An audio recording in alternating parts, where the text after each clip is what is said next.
সদাপ্রভুর সম্মান করো, তোমার ধন সম্পদ ও তোমার সমস্ত ফসলের অগ্রিমাংশ দিয়ে, তবেই তোমার গলাঘরগুলো শস্যে পরিপূর্ণ হয়ে যাবে ও ভাটিগুলি নতুন দ্রাক্ষারসে উপচে পড়বে। তোমার কাজের ভার সদাপ্রভুর হাতে সমর্পণ করো ও তিনি তোমার পরিকল্পনাগুলো সফল করবেন। সদাপ্রভুতে আনন্দ করো, তিনি তোমার মনের অভিলাষ পূর্ণ করবেন। তোমার চলার পথ সদাপ্রভুতে অর্পণ করো, তার উপর নির্ভর করো, আর তিনি এসব করবেন। যিনি আমাকে শক্তি দান করেন, তার মাধ্যমে আমি সব কিছুই করতে পারি। আমার ঈশ্বর খ্রিস্ট যিশুতে স্থিত তার গৌরবময় ধন অনুযায়ী তোমাদের সব প্রয়োজন পূর্ণরূপে মিটিয়ে দেবেন।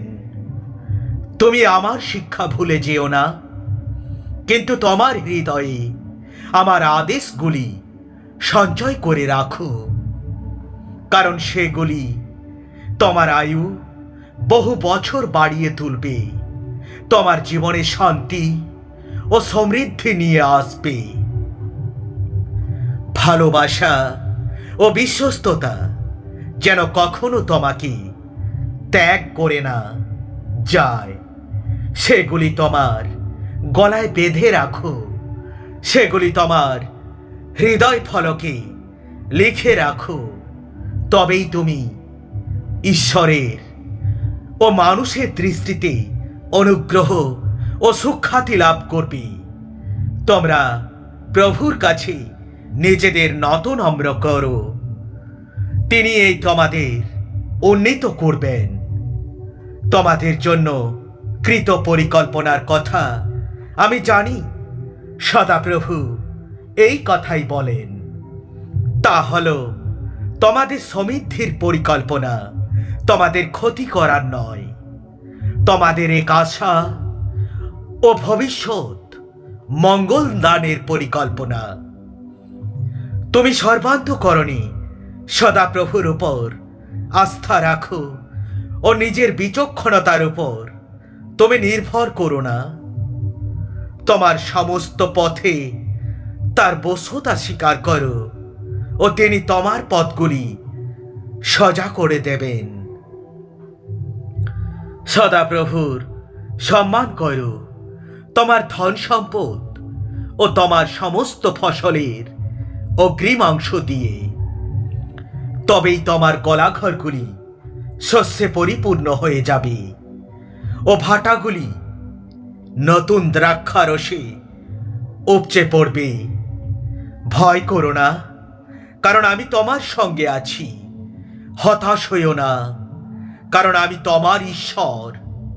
আমি তোমাকে শক্তি দেব ও তোমাকে সাহায্য করব। আমার ধর্মময় ডান হাত দিয়ে তোমাকে ধরে রাখবো। আমি তোমাদের সত্যিই বলছি, আমার উপর যার বিশ্বাস আছে, আমি যে কাজ করছি সেও অনুরূপ কাজ করবে, এমনকি এর চেয়েও মহৎ সব কাজ করবে, কারণ আমি পিতার কাছে যাচ্ছি। যিশু বললেন, যদি আপনি পারেন, যে বিশ্বাস করে তার পক্ষে সব কিছুই সম্ভব। কোনো বিষয়ে উৎকণ্ঠিত হইও না, কিন্তু সব বিষয়ে প্রার্থনা ও মিনতি দ্বারা ধন্যবাদের সঙ্গে ঈশ্বরের কাছে তোমাদের সব অনুরোধ জানাও। তোমরা এই জগতের রীতি অনুযায়ী চলো না, কিন্তু তোমাদের মনের নবীকরণ দ্বারা স্বরূপান্তরিত হও। তখন তোমরা ঈশ্বরের ইচ্ছাকে যাচাই ও অনুমোদন করতে পারবে, যা উৎকৃষ্ট, প্রীতিজনক ও সিদ্ধ। কেউ যদি সমস্ত জগৎ লাভ করে ও তার নিজের প্রাণ হারায়, তাহলে তার কি মঙ্গল হবে? কিংবা কোনো মানুষ তার প্রাণের বিনিময়ে আর কি দিতে পারে? বিধানের এই পুস্তকের বাণী সব সময় তোমাদের ঠোঁটে বাজায় রাখো। দিন রাত ও নিয়ে ধ্যান করো, যেন এর মধ্যে যা কিছু লেখা আছে তা পালন করার ব্যাপারে তুমি যত্নশীল হও। তবেই তুমি সমৃদ্ধিশালী ও কৃতকার্য হবে। অল্প বিষয়ে যার উপরে নির্ভর করা যায়, বহু বিষয়েও তার উপর নির্ভর করা যায়। আবার অতি অল্প বিষয়ে যে অসৎ, বহু বিষয়েও সে অসৎ হবে। তাই জাগতিক ধন সম্পদ ব্যবহারের ক্ষেত্রে তোমরা যদি বিশ্বাসযোগ্য না হও, তাহলে কে বিশ্বাস করে তোমাদের হাতে প্রকৃত সম্পদ গচ্ছিত রাখবে? আমি তোমাদের এই সব বললাম যেন তোমরা আমার সঙ্গে সংযুক্ত আছো বলে মনে শান্তি পাও। আমার অনুগ্রহ তোমার পক্ষে যথেষ্ট, কারণ আমার শক্তি দুর্বলতায় সিদ্ধি লাভ করবে। অতএব আমার দুর্বলতাগুলি সম্পর্কে আমি সানন্দে আরো বেশি গর্ব করব, যেন খ্রিস্টের শক্তি আমার উপরে অবস্থিতি করে। ধন্য সেই ব্যক্তি যে দিনহীনদের জন্য চিন্তা করে। সংকটের দিনে সদাপ্রভু তাকে উদ্ধার করেন, সদাপ্রভু তাকে রক্ষা করেন আর জীবিত রাখেন। তিনি তাদের দেশে তাদের সমৃদ্ধি দেন। সদাপ্রভু তাকে তার শত্রুদের ইচ্ছায় সমর্পণ করেন না। আমি তোমাদের মধ্যে শান্তি রেখে যাচ্ছি, আমারই শান্তি তোমাদের প্রদান করছি।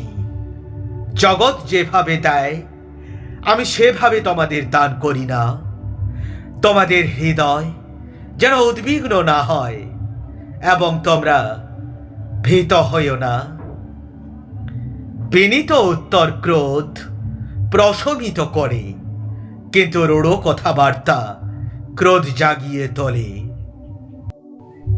জ্ঞানবানদের জিভে জ্ঞান সভা পায়, কিন্তু মূর্খদের মুখ থেকে মূর্খতা প্রভাবিত হয়।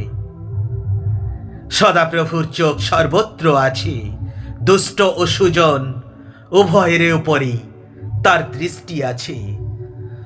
সদাপ্রভুতে নিজের ভার অর্পণ করো, আর তিনি তোমাকে বাঁচিয়ে রাখবেন। তিনি কখনো ধার্মিকদের বিচলিত হতে দেবেন না। তোমাদের সমস্ত চিন্তা ভার তারই উপরে ফেলে দাও, কারণ তিনি তোমাদের জন্য চিন্তা করেন। সদাপ্রভুর অপেক্ষায় থাকো, শক্ত হও ও সাহস করো এবং সদাপ্রভুর অপেক্ষায় থাকো। God bless you.